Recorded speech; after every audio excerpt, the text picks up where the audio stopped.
ጀናዛ ያጠብኩኝ አለ ከእምብርቱ እስከ ፊቱ ያለው አካል የዚህ ጀናዛ ቤተሰብ ባለቤት ማን ነው ብዬ ጠየቅኩኝ አለው። ነገ ቀብር ስንገባ ይው ሰው ጀናዛ ሲሄድ ቤተሰብ ይሸኛል። ስራችን ብቻ ነው አብሮ ቀብር የሚገባው። እንደው ከሞትኩ በኋላ አላህ ይርሐመው እንድባል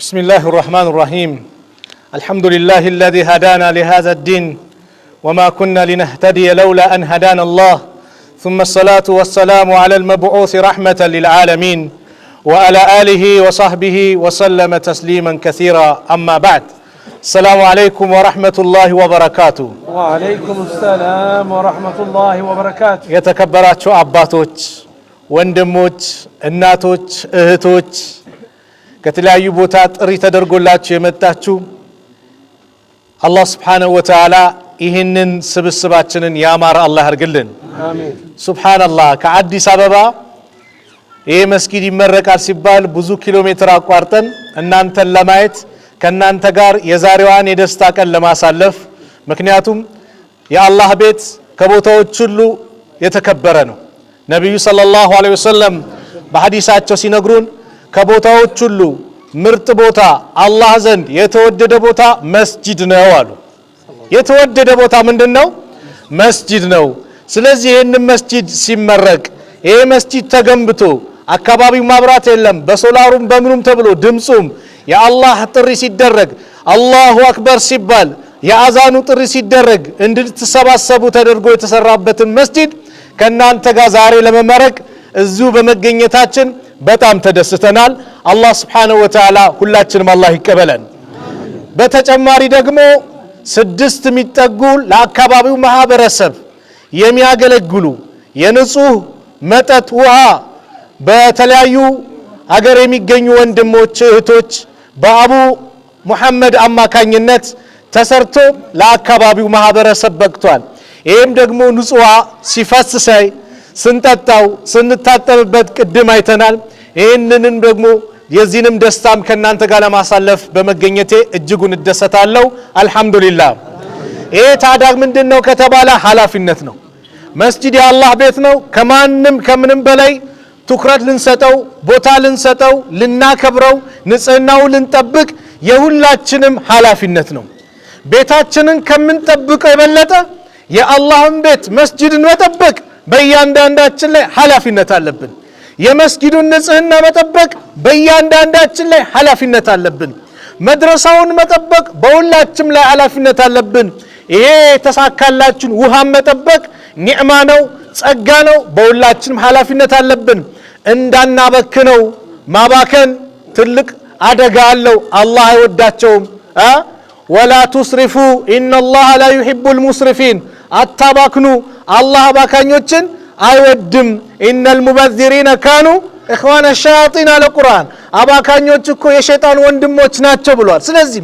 እንዳይባክንብን ልንጠብቀው ልንንከባከበው ይገባል ይህ እንግዲህ መስጊድ ሲሰራ የመስጊድ ሐቅ አለው የመስጊድ ሐቅ ምንድነው ከተባለ አዛን ሲደረግ ሙአዚኑ ሀያ አለ ሶላህ ሀያ አለ الفلاح ብሎ ጥሪ ሲያደርግ እኛ ጆሮአችንን አበ ላ ሐውለ ወላ ቁወተ ኢላ ቢላህ ያለን መምጣት ግድ ይላል አይቆይ የሆነ ጫውታ አለ ልጨርስ የሆነ ስራ አለ ልጨርስ ሳይሆን ሙአዚኑ አሁን አልহামዱሊላህ በአካባቢው ይሄው ማይክሮፎኑ ተስተካክሎ ብዙ ቦታ ረጅም ቦታ ድምጽ ይሰማል አላሁ አክበር ሲል በቃ ወደ መስጊድ የመስጊድ ሐቅን መጠበቅ የመስጊድ ሐቅ የመስጊድ ውበት እናንተ ናችሁ መስጊድ ውበቱ ሲሰገድበት ነው መስጊድ ውበቱ ቁርአን ሲቀራበት ነው መስጊድ ውበቱ ዚክር ሲደረግበት ዱዓ ሲደረግበት ዒልም ሲሰጥበት ነው እና መስጊድ ውበት انما يأمر مساجد الله من آمن بالله الله يا الله ቤትን እኮ የሚያስቡት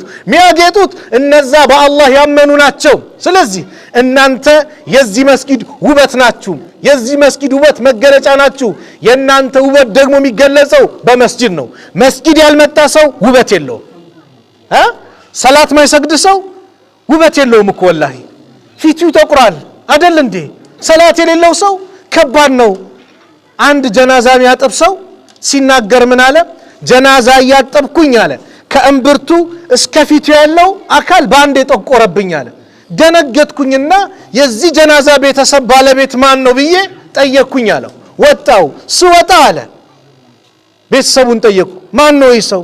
ይህ ሰው አዎ አንድ ቀንም ለአላህ ያልሰገደ ነው አሉ። አንድ ቀንም ለአላህ ያልሰገደ ነው። እንደዚሁ ነው ያ አላህ። ስለዚህ ሙአዚኑ ሐያ አለ الصلاة ሐያ አለ الفلاح ሲል እኛ ሩጫ ወደ መስጂድ አደራ የሰላትን ነገር ለምን ከተባለ ሁላችንም ነገ ዛሬ መስጊድ አንገባም ብንል ነገ ግን ወደንም ተገደን ጀናዛችን መስጊድ ይገባል አይደል? ሊሰገድብን ይገባል። ግን ሰላት የሌለው ሰው ነገ አደጋ ነው።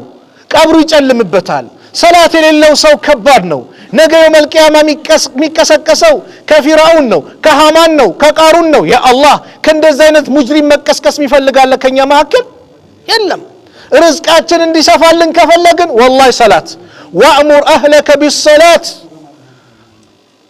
ቤተሰብን በሰላት እዘዝ ወስጠቢር አለይሃ በሷ ላይም ጽና ላ ነስአሉከ ሪዝቀን ጠይቅም ነህኑ ነርዙቀከ አላል እኛው እንረዝቅሃለናል። ሰላት የርዝቅ መክፈቻ ነው። ሰላት የፊት ብርሃን ያመጣል፣ ጭንቀትን ያስወግዳል። ነብዩ ጭንቅ ጥብብ ሲላቸው አለይሂ ሰላቱ ወሰላም ያ ቢላል አሪህና ቢሰላህ አንተ ቢላል ወይ በሰላት አሳርፈን፣ ሰላት እስቲ አንድ አዛን በለና ሰላትን ሰግደስታችን ይመጣል፣ በሰላት አሳርፈን ይሉ ነበር። ስለዚህ እኛ ደስታ እንዲመጣልን ከፈለግን አላህ ዱንያ አኺራችን እንዲያምር ከፈለግን እንዲያሳምርልን በሰላት ላይ አደራ። ቃል ትገባላችሁ? ቃል ገብታችኋል? አዎ በሰላት ላይ አደራ። ሰላትን ጠብቃችሁ ያዙ። እናንተ ስትሰግዱ ልጆቻችሁ ይሰግዳሉ። እናንተ ካልሰገዳችሁ ልጆች አይሰግዱም። ስለዚህ ሰላትን አደራ የመጀመሪያው መልእክቴ ነው። ሰላት ላይ እንዳትደራደሩ። ለምን ከተባለ ነገ የውመል ቂያማ አላህ ባሪያዎችን መጀመሪያ የሚተሳሰበው ሰላት ነው። ሰላት ከተበላሸ አሉ ነብዩ ሰለላሁ ዐለይሂ ወሰለም ሁሉም ነገር ይበላሻል። ሐሳባችን ወደዚህ ሰላት ከተበላሸ ሁሉም ነገር ይበላሻል። ሰላት ከተስተካከለ ደግሞ ሁሉም ነገር ይስተካከላል አሉ ነብዩ ሰለላሁ ዐለይሂ ወሰለም። ስለዚህ ነገ የውመል ቂያማ ሰላት ማይሰግዱ ሰዎች ሰቀር የሚባል ጀሃነም ይገባሉ አይደል? ቁርአን ላይ ሱረቱ ሙደሲር ላይ ኩሉ ነፍሲን ቢማ ከሰበት ረሂና አላል። እያንዳንዷ ነፍስ ከሰራችው ስራ ጋር በጣም ራውና ታጅና ትመጣለች። ኢላ አስሐበል የሚን የቀኝ ጓዶች ሲቀሩ ፊ ጀናትን የተሳአሉን ጀነት ውስጥ ይጠያየቃሉ። ስለማን? አኒል ሙጅሪሚን ስለ ሙጅሪሞቹ። ማ ሰለከኩም ፊ ሰቀር ሰቀር የሚባለው የጀሃነም ሸለቆ ያስገባችሁ ምንድነው ሲባሉ የጀሃነም ሰዎች የመጀመሪያ መልሳቸው ምንድነው? ቃሉ ለም ነኩ ሚነል ሙሰሊን እኛ ከሚሰግዱ ሰዎች አልነበርንም። ወለም ነኩ ንጥዒሙል ሚስኪን ሚስኪንን ከሚያበሉ ሰዎች አልነበርንም። ወኩና ነኹዱ ማል ኻኢዲን እንዲሁ ከሚዘባርቁ ሰዎች እንዘባርቅ ነበር። ወኩና ኑከዚቡ ቢየውሚዲን በዚህ ቀን ቅያማ የለም ሞቶ መቀስቀስ የለም ብለን እናስተባብል ነበር። ሐታ አታነል የቂን ሞት የሚባለው ቀጠሮ እስከመጣብን ጊዜ ድረስ። ስለዚህ ፈማ ተንፈዑሁም ሸፋዓቱ ሻፊዒን ለነዚህ ሰዎች የአማላጆች ምልጃ አጠቅማቸውም አለ አላህ ሱብሓነሁ ወተዓላ። ሰላት ማይሰግድ ሰው ነገ ነብዩ አይለዩትም። ነብዩ ሰለላሁ ዐለይሂ ወሰለም አንድ ቀን ቀብር ሊዘይሩ ሄዱና ከዛ ወንድሞቼ ናፈቁኝ አሉ። ሰሃቦች እኛ አይደል አጠገብ አይደል ያለ ነው አሉ። አይ ወንድሞቼ እኮ ምላችሁ እኔን ሳዩ በእኔ ያመኑብኝ እኔን የተከተሉ አሉ። በምን ትለያቸዋለሁ ሲባሉ በውዱ ፋናቸው የውዱ ምልክታቸው በዚሁ ለያቸዋለሁ አሉ ነብዩ ሰለላሁ ዐለይሂ ወሰለም። ስለዚህ ሰላት ላይ በምንም ነገር ልትደራደሩ አይገባም። ሰላታችሁን ጠብቁ። ሰላት የነብዩ ሰለላሁ ዐለይሂ ወሰለም የመጨረሻ ወስያ ነው። ሊሞቱ ሲሉ ነብዩ አሰላህ ወማ መለከት አይማኑኩም አደራችሁን የሰላትን ነገር ከናንተ ስር ያሉትም ሰዎች የሴቶችን ነገር ከናንተ ስር የምታስተዳድሯቸውም የነሱን ጉዳይ አደራ አሉ። ታዲያ ሰላት ማይሰግድ ሰው የነብዩን አደራ ነው የሚበላው። የነብዩን አደራ የሚበላለ የሚፈልጋለ የለም አይደል? ስለዚህ በሰላት እንዳንደራደር። ሁለተኛው መድረሳ ተገንብቷል አይደል? መድረሳ ለምን ተገነባ? ልጆቻችን ቁርአን እንዲቀሩበት ነው። መድረሳ ለምን ተገነባ? ልጆቻችን ኪታብ እንዲቀሩበት ነው። የሰላት አሰጋገድ ስለ ንጽህና የፊቅህ ትምህርቱም የነብዩ ሰለላሁ ዐለይሂ ወሰለም ሲራ ስለ አላህ ብቸኛ ተመላኪነት አምልኮ የሚገባው ለማን ነው? ለአላህ ነው። ምን ሰግደው ለማን ነው? ስናርድ ምን ብለን እናርዳለን? ቢስሚላህ አላሁ አክበር አይደል? ሁሉን ነገር እኛ የማን ነን? የአላህ ነን አይደል እንዴ? ኢና ሊላሂ ወኢና ኢለይሂ ራጂዑን ምንለው ምንድነው? እኛ አላህ ስለሆነ ነው። ሰው ሲሞት እኮ እንኳን የወሰድኩ አባቴ እናቴ የጠፋው ንብረቴ እኔ ራሴ ማን ነኝ? የአላህ ነኝ። ኢና ሊላሂ ወኢና ኢለይሂ ራጂዑን እንላለን። ስለዚህ ይሄ መድረሳ የተገነባው አደራ አባቶች እናቶች ለልጆቻችን ትልቅ ዒልም የሚማሩበት ቁርአን የሚቀሩበት ነው። ቁርአንን ያልቀራ ትውልድ ዒልምን ያልተማረ ትውልድ ነገሩ በአጠቃላይ ይበላሽበታል፣ ለስኬት አይበቃም። ነብዩ ሰለላሁ ዐለይሂ ወሰለም ምን አሉ? ኸይሩኩም መን ተዓለመ አልቁርአን ወዐለመህ። ከናንተ በላጩ ማን ነው? ቁርአንን ተምሮ ያስተማረ ነው። ስለዚህ እናንተም ቅሩ፣ የሚቀራ ሰውን አበረታቱ፣ በቁርአን ላይ ጥንካሬያችሁን አዘጋጁ፣ አሳምሩ። ይሄ መስጊድ ቁርአን እንዲቀራበት ነው። ከምንም በላይ አንድነታችን የምናጠናክርበት ነው። ይሄ መስጊድ ያ መስጊድ የሚባል የለም። መስጊድ የማን ነው? የማን ቤት ነው? አንድ ላይ መልሱልኝ። የማን ቤት ነው? የአላህ ቤት ነው። የአላህ ቤት ደግሞ ላኢላሃ ኢላላህ ሙሐመድ ረሱሉላህ ያለ ሰው በሞላ ምን የሚልበት ነው? የሚሰግድበት ነው። ዱዓ የሚያደርግበት ነው። ቁርአን የሚቀራበት ነው። ዚክር የሚያደርግበት ነው። ከአላህ ጋር የሚነጋገርበት ነውና አንድነታችሁን አጠናክሩ። ከምንም በላይ አንድነት አላህ ነው አንዱ ነው ያለው። ወአዕተሲሙ ቢሐብሊላሂ ጀሚዓን ወላ ተፈረቁ። በላኢላሃ ኢላላህ ገመድ በአላህ አስተምሮ በአላህ መመሪያ አንድ ሁኑ፣ እንዳትለያዩ አለ አላህ። እንዳትለያዩ ክልክል ነው፣ መለየት ክልክል ነው። ወላ ተፈረቁ ማለት ነህይ ነው ይላሉ ዑለማዎች። ክልከላ አለበት። እንዳትለያዩ አንድ ሁኑ፣ አንድነታችሁን አጠናክሩ፣ በቁርአን ላይ ተጠናከሩ። ሁለተኛው መልእክቴ ነው። ሶስተኛው መልእክቴ የኸይር ስራ ተሰርቷል። የኸይር ነገር ተባባሪው ነው። መን አሚለ ሷሊሃን ምን ይላል? መን አሚለ ሷሊሃን ፈሊነፍሲህ። መልካም የሰራ ለራሱ ነው አይደል? ወሄነት የገጉ አንካረ ወይ? አዎ ትንሽ ትንሽ እችላለሁ። ወሄነት የገጉ መልካምነት ለማን ነው? ለራስ ነው። ስለዚህ መልካም ነገር ሁሌ እንደው እስቲ ሽቶ አግኝቻለሁ ጥሩ ሚያውድ እጣን አግኝቻለሁ፣ ስለዚህ እስቲ መስጊዴን ሽቶ በሽቶ ላድርገው እንበል። እንደዛ ኸይር ነገር መስራት። የሆነ ነገር ስናገኝ የመስጊዱ ንጽህና የሚጠበቅበት እዚች ጋር ምንጣፍ አገኘው ቤተሰቤ ከአዲስ አበባ መጣልኝ ለስቲ ለመስጊዴ ላድርገው እንበል። ኸይር ነገር ለኛም በቃ እኛ አለል ሸርነን እንዴ? አለል ኸይር አይደለንም እንዴ? አለል ኸይር ብለን ውጪና እንዳንፈልግ እኛም አለል ኸይር እንሁን። በምን ባለን ነገር የዚህ አካባቢ ተወላጆች አደራ አለኝ። የዚህ አካባቢ ተወላጆች አዲስ አበባ ያላችሁ ከተማ ያላችሁ እናንተ ለማሐላፊነት አለ። ምን አይነት ኃላፊነት? ከዚህ በኋላ ይሄን ግቢ ማሳመር የእናንተ ኃላፊነት አለባችሁ።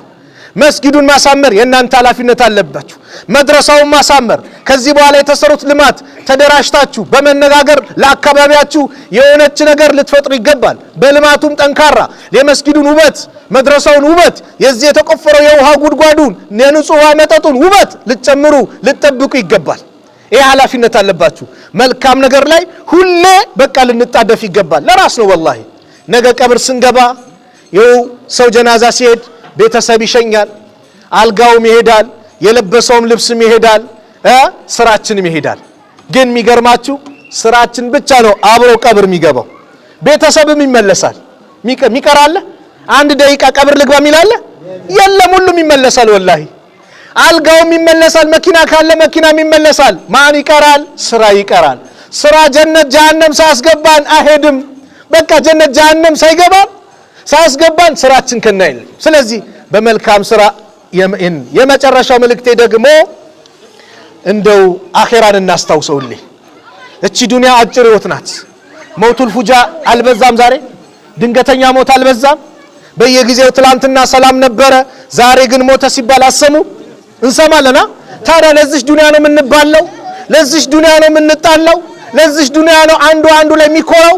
ለዚህ ዱንያ ነው አንዱ ላይ የበላዩ ነው አምባጋነን የሚሆነው? ላ እዚህ ዱንያ አጭር ናትና እንደው ከሞትኩ በኋላ አላህ ይርሐመው እንድባል ዱንያ ላይ የሆነች ነገር አሳርፌ እንሂድ፣ የሆነች ሰርቼ ለመቼው ለአኺራው። ወለል አኺረቱ ኸይሩን ለከ ሚነል ኡላ ብሏል አላህ። የአኺራው ከዚህ ከቅርቢቱ ዓለም የተሻለ ነው ላንተ አላቸው ነብዩ ሰለላሁ ዐለይሂ ወሰለም። ስለዚህ አኺራ ላይ እናስታውሰው፣ ሁሌ አኺራን እናስብ። አኺራን የሚያስብ ሰው ሰላቱን አይሸራርፍም። አኺራን የሚያስብ ሰው የሚስቱን ሐቅ እንደፈለገ አያደርግም። አኺራን የምታስታውስት የባሏን ሐቅ ትወጣለች። አኺራን የሚያስታውስ አባት የልጆችን ሐቅ ይወጣል። አኺራን የሚያስታውስ ወጣት የእናት አባቱን ሐቅ ይወጣል፣ የጎረቤቱን ሐቅ ይወጣል፣ የኡስታዙን ሐቅ ይወጣል፣ የማህበረሰቡን ሐቅ ይወጣል። ማን ካሰበ አኺራ ሞት አለብኝ ነገ ቀብር እገባለሁ ካለ ሞት ለማንም አይቀርም። ወላሂ የትም ብንሸሽ አንቀርም። አንድ ቀን ነብዩላህ ሱለይማንን መለከል ሞት ሊዘይራቸው መጣ አሉ። ነብዩ ነው የሚነግሩት። መለከል ሞት መጣና ሱለይማንን ሰላም ብሏቸው የሱለይማን ጋር ደግሞ አንድ እንግዳ ነበረ። ትኩር አድርጎ ተመለከተው። ከዛ ዘይሮ ሄደ። ዋላ እንግዳቸው ለነብዩላህ ሱለይማን ምን አለ? አንተ የአላህ ነብይ ወይ ማን ነው? አፈጠጠብኝ እኮ በጣም በትኩረት አየኛል። ኤማ መለከል ሞት ነው አሉት። መለከል ሞታው አረባ እኮ ወደ ሌላ ሀገር ሰደኝ አላቸው። ነብዩላህ ሱለይማን ደግሞ አላህ ስጦታ ሰጥቷቸዋል። በምን በንፋስ ከአንድ ሰው ከአንድ ሀገር ወደ አንድ ሀገር ያሸጋግሩ ነበር። አላህ ይህን ስልጣን ሰጥቷቸው ነበር። ወደ ሩቅ ሀገር ወሰዱት። መለከል ሞት በንጋታው መጣ። ትላንትና የመጣውን እንግዳይ ለምንድን ነው ትኩር አድርጌ ያየዋል? እኔ ገርሞኝ ነው። እንዴት አላህ ከዙር በኋላ እንዴት ባለ ሀገር ላይ ሩሁን አውጣው ብሎ አዘዘኝ። አንተ ደግሞ ሀገር ላይ አንተ ቤት ላይ ዱሃ ረፋዱ ሰዓት ነው 4 ሰዓት 5 ሰዓት አንተ ጋር አየሁት። አላህ አዘዘኝ እዛ እሱ ያለው እዚህ። ለማንኛውም የአላህን ትእዛዝ ልፈጽም ብዬ እዛው ሀገር ሲሄድ እየተጠባበቀኝ አገኘሁትና ሩሁን አውጥቼው መጣሁ። ማንም ሰው የትም ቤት ከሞት ሊያመልጥ ይችላል? አይችልም። ስለዚህ ሞት አለብን ካልን ከሞት በኋላ ላለው ሀገራችን ስንቅ እናዘጋጅ። ትልቁ ስንቅ ምንድነው ከተባለ እስልምናችን አጥብቀን እንያዝ። ላኢላሃ ኢላላህን አጥብቀን እንያዝ። በምንም ነገር በዱቄትም በዘይትም ሰው በሆነ ነገር ሊሸነግል ይችላል። ላኢላሃ ኢላላህ መጨረሻ የሆነ ሰው መጨረሻ ቃሉ ላኢላሃ ኢላላህ የሆነ ሰው ጀነት ገባሉ ነብዩ ሰለላሁ ዐለይሂ ወሰለም።